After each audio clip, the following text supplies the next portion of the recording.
Next देखिए, आप मान लीजिए कुछ इस तरीके का सिचुएशन आपको गिवन है कि लेट्स सपोज किसी रीजन में जो इलेक्ट्रिक फील्ड गिवन है आपको वो कुछ इस तरीके से गिवन है।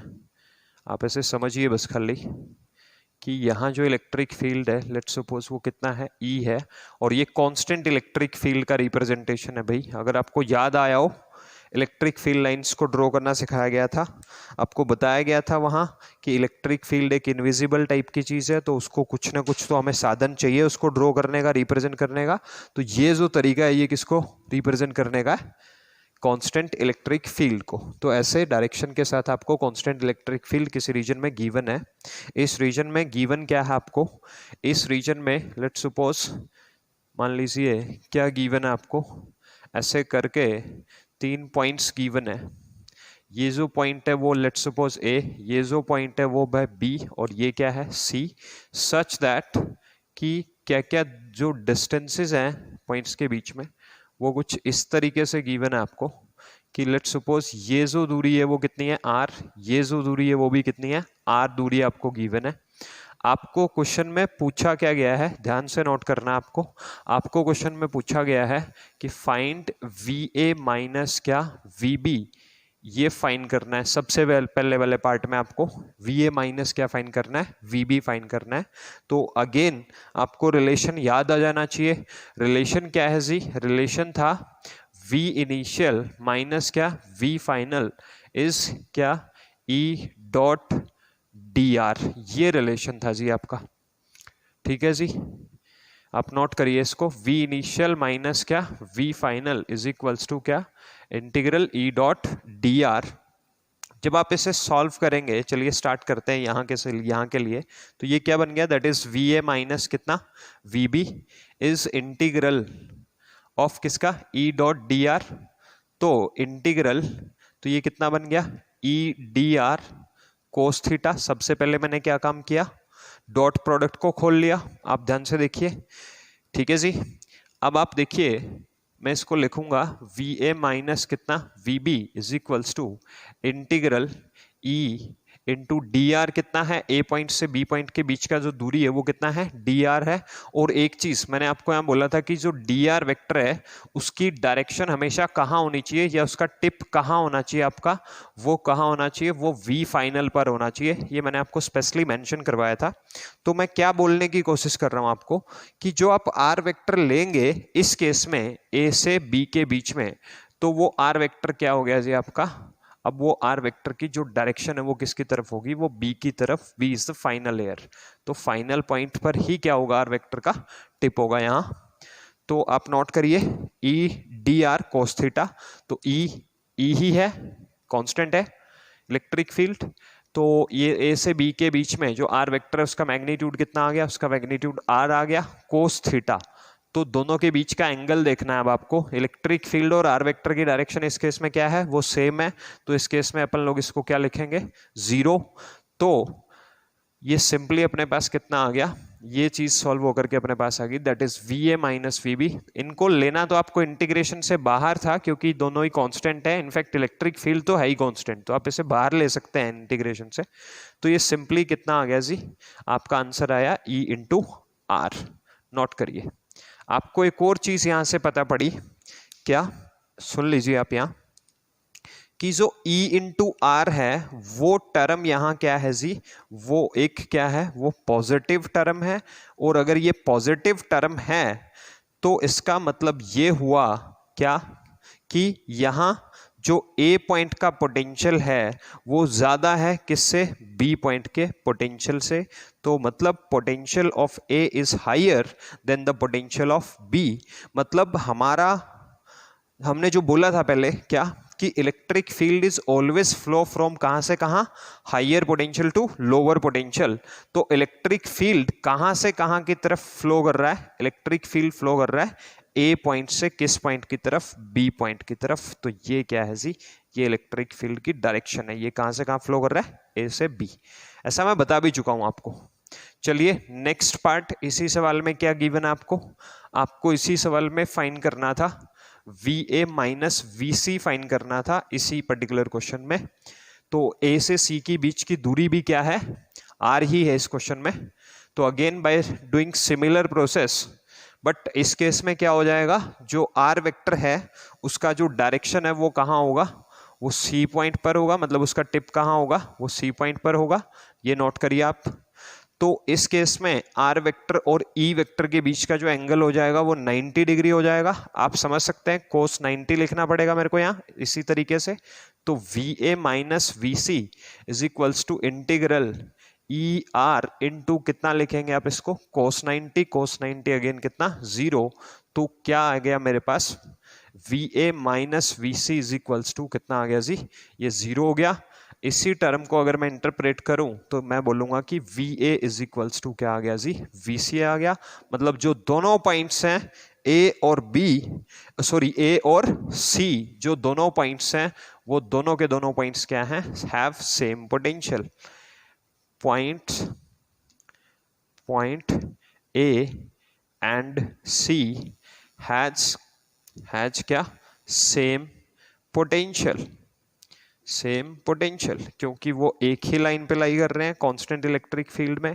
इनफैक्ट आप इसको ऐसा समझिए बेटा कि ये जो प्लेन है, ये जो प्लेन है, ये जो प्लेन है, अगर इलेक्ट्रिक फील्ड लाइन देखिए ऐसे आ रही है इस रीजन में, ऐसे आ रही है इस तरफ को, ऐसे आ रही है, तो ये जो प्लेन है और इस प्लेन पे जितने भी पॉइंट्स हैं उन सारे पॉइंट्स का जो पोटेंशियल है इस प्लेन में, इस ऐसे वर्टिकल प्लेन में, तो वो क्या है, वो सेम है। ऐसे सरफेसेस को आप आगे चल करके क्या बोलेंगे, इक्वी पोटेंशियल सरफेसेस बोलेंगे। तो हम लोगों ने फाइंड किया कि ए और बी पॉइंट का जो पोटेंशियल है वो कितना है, वो अलग अलग है, और ए और सी पॉइंट का पोटेंशियल क्या है, सेम है। In the similar way you can evaluate here V C minus V B also, ये भी कर सकते हैं आप, इसमें कोई खास बात नहीं है। और अगर V C minus V B भी फाइंड करना है तो आप आराम से कर लीजिए, करके भी दिखा देता हूं मैं आपको, समझ में भी आएगा आपको थोड़ा सा। तो आपको फाइंड करना है क्या, V C minus V B find करना है। तो अगेन आपको क्या लिखना पड़ेगा, V C minus V B, R vector का टिप कहाँ होना चाहिए इस केस में, बी पॉइंट पर होना चाहिए। मतलब सबसे पहले हमें सी और बी को ज्वाइन करना है और ये चीज आनी चाहिए, ये आर ये। चलिए पोटेंशियल निकालते हैं सी और बी के बीच में। मान लीजिए V C minus V B निकालना है आपको, तो अपन लोग क्या लिखेंगे, V C minus V B. अपने को ध्यान क्या रखना है, ध्यान ये रखना है कि आर वेक्टर का टिप कहाँ होना चाहिए इस केस में, बी पॉइंट पर। तो चलिए डायग्राम में आते हैं। जो सी बी हो जाएगा वो कितना हो जाएगा, वो √2 टाइम्स क्या हो जाएगा, आर, और जो हेड होगा, टिप होगा आर वेक्टर का, वो कहाँ होना चाहिए इस बारी, बी पॉइंट पर होना चाहिए। तो हम लोग इसको लिखेंगे दैट इज इंटीग्रल कितना, ई इंटू कितना जी, √2 into R into cos of क्या, थीटा। ये चीज आप नोट करिए, ऐसे लिखेंगे आप इसे। थीटा एंगल नोट कर लेते हैं, किस किस के बीच में, किस किस के बीच में अपने को नोट करना है भाई, अपने को नोट करना है इलेक्ट्रिक फील्ड और आर वेक्टर। तो आप इमेजिन करिए आर वेक्टर ऐसे है, इलेक्ट्रिक फील्ड ऐसे है, तो ये जो एंगल था यहाँ, ये कितना था बाय सिमेट्री 90, ये जो एंगल था वो कितना था 45, ये भी कितना था 45, तो ये एंगल कितना हो जाएगा जी आपका 45 हो जाएगा। तो मुझे क्या लिखना है यहाँ, cos 45 लिखना है। तो ये कितना हो गया जी, cos 45 हो गया। आप अगेन इसे सॉल्व करेंगे, V C minus V B is equal to, आप इंटीग्रेशन का एक तो साइन हटा दिया करें, ऐसे ऐसे पर्टिकुलर क्वेश्चंस में इंटीग्रेशन का साइन हटा दिया करें, ये कॉन्टिन्यूअस चार्ज सिस्टम के लिए ज़्यादा सही रहता है। ऐसे सवालों में इंटीग्रेशन का कोई यूज़ नहीं रहता है, तो इंटीग्रेशन का साइन मैं हटा ही दे रहा हूँ यहाँ से। तो ये सिंपली कितना आ गया, दैट इज ई इंटू कितना √2 आर। अब cos 45 कितना होता है सब लोग जानते हैं, दैट इज कितना 1/√2, तो √2 से √2 कैंसिल हो गया। अगेन क्या आ गया, V C minus V B is equals to E into कितना आ गया जी, आर आ गया। Again it comes a positive quantity, मतलब potential of C is greater than what, potential of B. और एक और चीज आपको पता पड़ी कि ऐसे चल लो, ऐसे चल लो या ऐसे चल लो, जो ए और सी का पोटेंशियल है वो क्या है, वो बराबर है, क्योंकि आपने सी में से किसका पोटेंशियल भी माइनस कर लिया, बी का भी, तो भी आपके सामने आंसर क्या ही आया, ई आर आया। मतलब ये कि अब अगर मुझे इस क्वेश्चन में, इसी क्वेश्चन में V B minus V C find अगर करना होता, तो आप समझ करके देखिए मेरा आंसर उसका क्या आना चाहिए, माइनस ई टाइम्स आर आना चाहिए। तो आप करके देख लीजिए, आंसर आपका वही आएगा। चलिए करवाता हूं मैं आपको V B minus V C, that is वही integral E dot D R. बस इस केस में हमें ध्यान क्या रखना है कि आर वेक्टर का टिप कहाँ होना चाहिए, सी पॉइंट पर होना चाहिए। तो अगर सी पॉइंट पर होना चाहिए तो क्या लिखेंगे आप इसे, that is E into √2 times R, जो कि बी से सी की दूरी है, इनटू क्या लिखेंगे, कोस ऑफ थीटा। चलिए थीटा पे बात करते हैं। आर वेक्टर का टिप कहाँ होना चाहिए, इस बारी कहाँ होना चाहिए, सी पॉइंट पर होना चाहिए। मतलब यहाँ आर वेक्टर ऐसे है और इलेक्ट्रिक फील्ड क्या है, वो ऐसे है। तो जो एंगल हो जाएगा वो दोनों वेक्टर्स के बीच का ये वाला एंगल हो जाएगा। आप समझ सकते हैं कोस सेकेंड क्वाड्रेंट में क्या होता है, नेगेटिव होता है। तो यहाँ क्या आएगा, यहाँ जो आंसर आएगा वो कितना आएगा, वो 135 मेरे ख्याल से आएगा। और जो उसकी वैल्यू होगी वो कितनी होगी, दैट इज माइनस कितना, 1/√2 टाइम्स √2 से क्या कैंसिल हो जाएगा, √2। तो वी बी माइनस कितना, V C is equals to क्या आएगा जी, minus times E into R. मतलब अब आपको कॉन्सेप्ट समझाना मेरा काम था। अगर आपसे सवाल नहीं होते हैं तो ये प्योरली आपकी जिम्मेदारी है। ऐसे सेगमेंट में मैं आपको क्या क्या पढ़ा सकता हूं, बट मैं पढ़ाऊंगा कुछ नहीं ऐसा, क्योंकि इससे पहले मैं ऐसे सवाल बहुत करवा चुका हूं आपको। मतलब इस तरीके की चीजें बार बार नहीं बताऊंगा। लेट्स सपोज मान लीजिए इस रीजन में कोई भी ई नॉट कांस्टेंट इलेक्ट्रिक फील्ड है। ऐसे आपको एक इक्विलेटरल ट्रायंगल दे रखा है, मान लीजिए आप ऐसे, आपको क्या गिवन है, एक इक्विलेटरल ट्रायंगल गिवन है जिसके की पॉइंट्स हैं, let's suppose A B C, जिसकी की जो लेंथ है वो कितनी है, वो एल है, इक्विलेटरल ट्रायंगल है। अगेन मैं आपसे इस तरीके के सवाल पूछ सकता हूं, find V A minus V B, ये भी फाइंड करना है। Find V B minus V C, ये भी फाइंड करना है। Find V A minus V C, ये भी फाइंड करना है। और फिर इनके उल्टे भी पूछ सकता हूं मैं आपको। फिर मैं आपको ये भी पूछ सकता हूं यहाँ कि जो ए और सी के बीच का पोटेंशियल डिफरेंस है, क्या वो ऐसे आप फाइंड कर सकते हैं, जो वी ए माइनस वी सी आपने कर लिया है, ये तो यहाँ से तो डायरेक्ट ही आ जाएगा आंसर इसका। बट अगर आपको ये कैसे फाइंड करना हो, ये आपको इक्वेशन 1 और इक्वेशन 2 की हेल्प से फाइंड करना हो, तो आप समझ करके देखिए आप कैसे फाइंड करेंगे। मतलब ये फाइंड कर लिया आपने और ये फाइंड कर लिया, लेकिन ये नहीं किया, लेकिन फाइंड यही करना है आपको। तो आप सिंपली इन दोनों को क्या कर दीजिए, ऐड कर दीजिए। अगर आप ऐड करेंगे तो लुक एट दिस, क्या आ जाएगा आपके पास लेफ्ट हैंड साइड में, V A minus V B plus V B minus V C. तो वी बी ने वी बी को कैंसिल कर दिया, क्या आंसर आएगा, V A minus V C का ही आंसर आएगा। जिस मर्जी तरीके से जाएं, बट सवाल सॉल्व करें आप। और बहुत सारे तरह के सवाल हो सकते हैं। चलिए बाकी जो भी सवाल होंगे वो हम लोग क्या करेंगे, नेक्स्ट टाइम ट्राई करेंगे। नेक्स्ट बेटा हम लोग पोटेंशियल डिफरेंस के सेगमेंट में आगे बढ़ते हैं। अब आपको इस तरीके से क्वेश्चन गिवन है कि जो इलेक्ट्रिक फील्ड है वो टेढ़ा गिवन है। मतलब टेढ़ा ऐसा समझिए आप कि एक्स वाई प्लेन में एक्स एक्सिस के साथ वो क्या बना रहा है, 45 डिग्री का एंगल बना रहा है। और जो इलेक्ट्रिक फील्ड है वो कांस्टेंट है, दैट इज ई नॉट। और आपको क्वेश्चन में क्या गिवन है, 2 पॉइंट्स गिवन है जिसके की कोऑर्डिनेट है, ए पॉइंट के 2,1, बी पॉइंट के कोऑर्डिनेट है आपको 5,5। आपको क्वेश्चन में फाइंड क्या करना है, आपको क्वेश्चन में फाइंड करना है V A minus V B find करना है, ये आपका क्वेश्चन है। तो अगर आप ए पॉइंट क्या हो गया आपका इस वे में, इनिशियल पॉइंट हो गया, इनिशियल, और ये क्या हो गया जी आपका, ये हो गया फाइनल पॉइंट हो गया। तो अगेन आपके पास जो फॉर्मूला है क्वेश्चन को सॉल्व करने का वो क्या ही है, वो यही है कि V A minus V B is integral क्या, इंटीग्रल ई डॉट कितना डी आर। ऐसे आप क्या करते थे, डॉट प्रोडक्ट खोल लेते थे इलेक्ट्रिक फील्ड का और डिस्प्लेसमेंट वेक्टर का, और तब जाकर के क्या करते थे, पीछे के सेगमेंट में क्वेश्चंस को सॉल्व करते थे। अगर मैं इस क्वेश्चन में भी ऐसे ही करना स्टार्ट करूं तो आप इस चीज को नोट करिए कि अगर मैं इसी सेगमेंट में आगे बढ़ता हूं तो जो डिस्प्लेसमेंट वेक्टर लिखा जाएगा वो क्या लिखा जाएगा, वो ए से बी की तरफ लिखा जाएगा। मतलब ये चीज लिखी जाएगी। और ए पॉइंट के कोऑर्डिनेट्स कितने हैं आपके, वो है 2,1, बी पॉइंट के कितने हैं, वो है 5,1। तो जो डिस्प्लेसमेंट वेक्टर आर वेक्टर लिखा जाएगा वो क्या लिखा जाएगा, 5 - 2 कितना हो गया, 3i कैप, प्लस 5 - 1 क्या लिखा जाएगा उसको, 4j कैप, ये लिखा जाएगा। अगर आप इसका मैग्नीट्यूड निकाल करके देखेंगे तो ये कितना आएगा जी, ये आ गया 3 का स्क्वायर प्लस कितना 4 का स्क्वायर। तो ये चीज किसके इक्वल आ जाएगी, ये चीज आ जाएगी 5 यूनिट के इक्वल। तो आर वेक्टर का मैग्नीट्यूड कितना आ गया इस केस में, 5 यूनिट आ गया।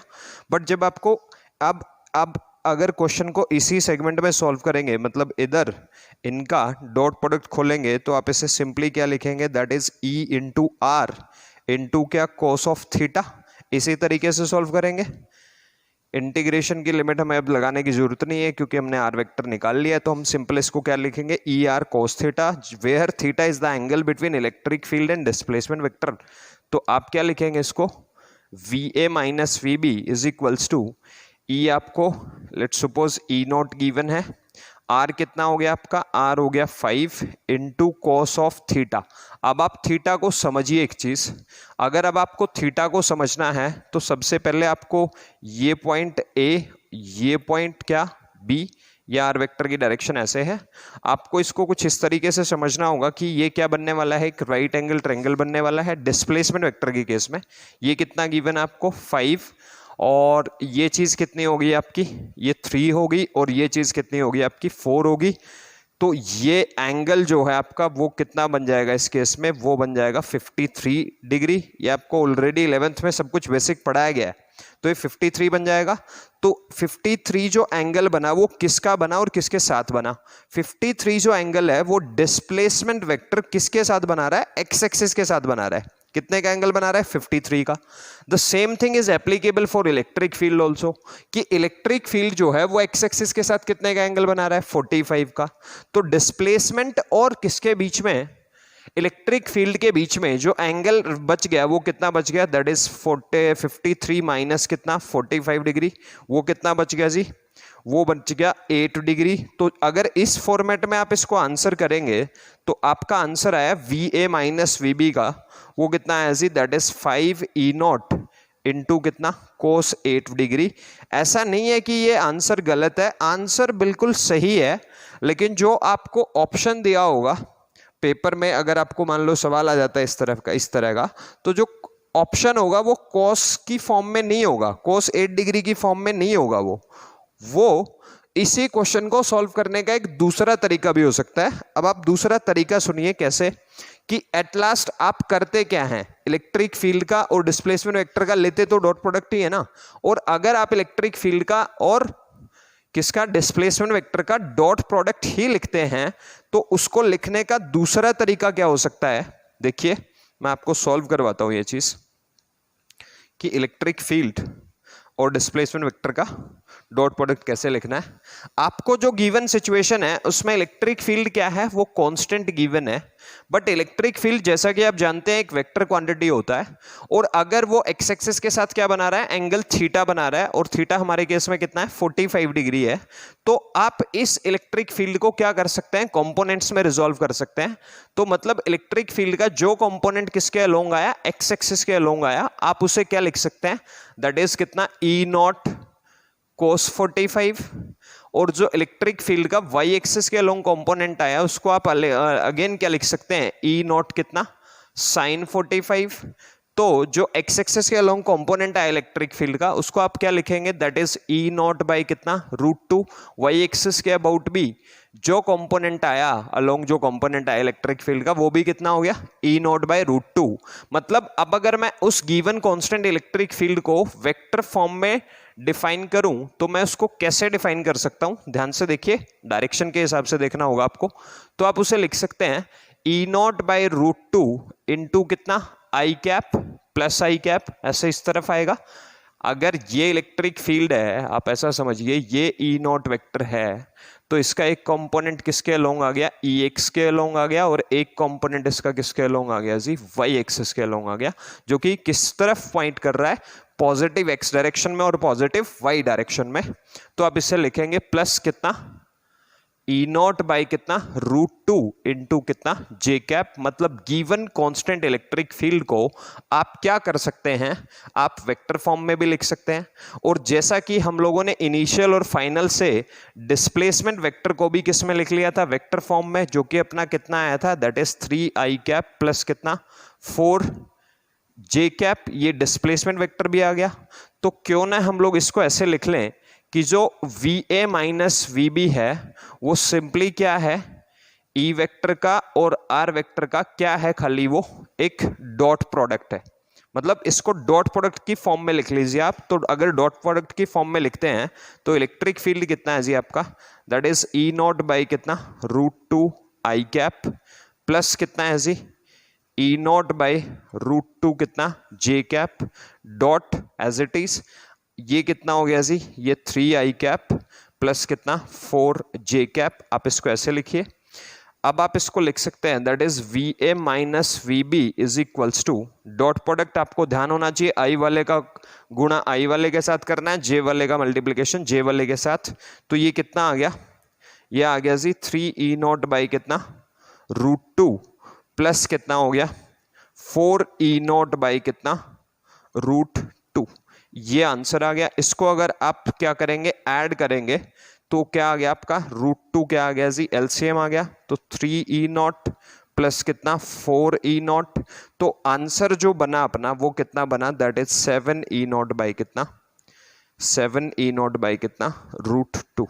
ये जो आंसर है ये करेक्ट आंसर है। और इसी तरह की फॉर्म में ये किस में मिलेगा आपको, अपने क्वेश्चन पेपर के ऑप्शंस में मिलेगा। ये नहीं मिलेगा भाई, ये चीज नोट करिए इस क्वेश्चन में कि ये ऑप्शन में नहीं मिलेगा, लेकिन ये मिलेगा। अब अगर आप कोसेट का वैल्यू कैलकुलेटर से रख करके इस पर्टिकुलर चीज को भी सॉल्व करेंगे तो ये भी सॉल्व होकर के यही चीज आएगी आपकी। तो ख्याल रखिए, इस तरीके के सवाल आप इसी तरीके से भी कर सकते हैं। अब अगर आप थोड़ा सा ध्यान लगाइए, अब अगर मेरे को आपको प्रैक्टिस करवाना हो तो मैं आपको अगर क्या बोल दूं कि अगर यहाँ के कोऑर्डिनेट्स चेंज करके अगले सवाल में मैं आपको क्या बोल दूं, लेट्स सपोज ये कितना हो जाए, ये 3,4 हो जाए, तो मैं बी पॉइंट के कोऑर्डिनेट्स भी इसी तरीके से चेंज करता रहूंगा, इसी तरीके से चेंज करता रहूंगा ना। मान लीजिए मैं इसको क्या लिख दूंगा, मैं इसको लिख दे रहा हूं कि 7, ये कितना लिख दे रहा हूं मैं इसको 7 लिख दे रहा हूं। अब अगर मैं इसको 7,7 लिख दूंगा तो नए केस में आपका जो आर वेक्टर आएगा वो कितना आएगा जी, वो आएगा आपका 4 आई कैप प्लस कितना 3 जे कैप। मतलब इस केस में जो डिस्प्लेसमेंट वेक्टर है उसका एक्स एक्सिस के साथ एंगल 53 डिग्री ना होकर के इस केस में कितना हो जाएगा, वो 37 डिग्री हो जाएगा।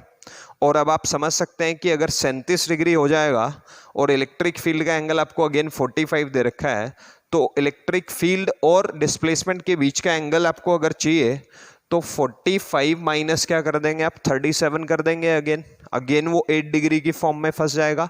बट आप ऐसे क्वेश्चन को सीधा क्या करें, डॉट प्रोडक्ट की हेल्प से सॉल्व करें, सवाल बहुत आसान हो जाएगा और आंसर सस्टेनेबल आंसर आपके सामने होगा।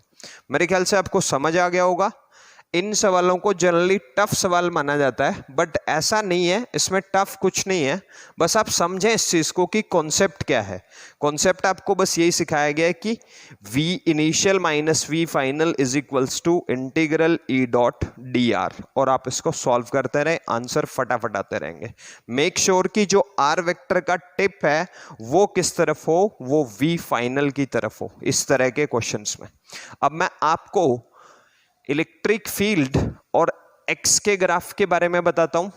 जैसा कि हम लोगों ने लास्ट लेक्चर में पढ़ लिया था कि area under E x curve gives you what, the change in potential. In fact change in potential में भी क्या देता है वो आपको, v initial minus v final. आप उसको v final minus v initial ना समझ लें, मैं आपको इलिस्ट्रेशन करवाता हूं उससे रिलेटेड, समझ आएगा आपको। मान लीजिए अब आपको कुछ इस तरीके का सवाल गिवन है कि लेट्स सपोज आपको एक कर्व गिवन है between electric field and x, ऐसे करके गिवन है। इस तरफ इलेक्ट्रिक फील्ड है न्यूटन पर कूलम में, न्यूटन पर कूलम में इलेक्ट्रिक फील्ड इधर को है, एंड लेट्स सपोज एक्स जो है वो मीटर्स में क्या है, इस तरफ को है। और आपको लेट्स सपोज कुछ इस तरह का सवाल गिवन है, लेट्स सपोज आपको इस तरह का सवाल गिवन है, ठीक है जी। ये लेट्स सपोज कितना है, ये 2 है और ये कितना है 4, ये किस में है, मीटर्स में है। ये इलेक्ट्रिक फील्ड यहाँ पर लेट्स सपोज आपको क्या गिवन है, 20 न्यूटन पर कूलम गिवन है। और आपको बोला गया क्वेश्चन में कि potential at 0,0 is let's suppose कितना है जी, वो 10 वोल्ट है। और आपको क्या काम करना है, आपको पोटेंशियल निकाल करके दिखाना है क्वेश्चन में, कहाँ पर, लेट्स सपोज 4,0 पर। तो आपको ये पोटेंशियल निकाल करके दिखाना है। तो अगेन आप क्या जानते हैं, अगर मैं 0,0 को क्या दे देता हूं, इनिशियल पॉइंट का नाम दे देता हूं, अगेन ये मेरा क्या हो गया, फाइनल पॉइंट हो गया। ठीक है जी। आप क्या जानते हैं, आप जानते हैं v initial minus v final, that is क्या, e डॉट क्या dx हो जाएगा। अगर x मैंने इस तरफ लिया है तो सिंपल e dx आप इसको लिख देंगे। ठीक है जी।